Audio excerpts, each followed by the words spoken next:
Sebuah video beredar di media sosial memperlihatkan aksi bajai loncat di Jalan Raya Bekasi, Cakung, Jakarta Timur. Dalam video itu, tampak dua orang mencoba mengambil batangan besi yang diangkut oleh truk. Disebutkan, peristiwa itu terjadi pada Kamis, 14 Oktober 2021, pukul 11.25 WIB. Kapolsek Cakung Komisaris Satria Dharma mengatakan bahwa jajarannya telah mendapatkan informasi ihwal aksi bajai loncat tersebut. Tim lapangan dari unit reserse kriminal memburu pelaku tersebut, kata Satria kepada awak media, Jumat, 15 Oktober 2021.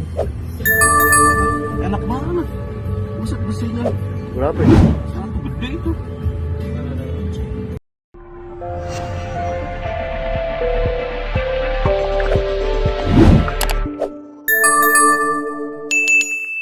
Dapatkan berita update dengan mengklik subscribe, lonceng dan berikan komentar.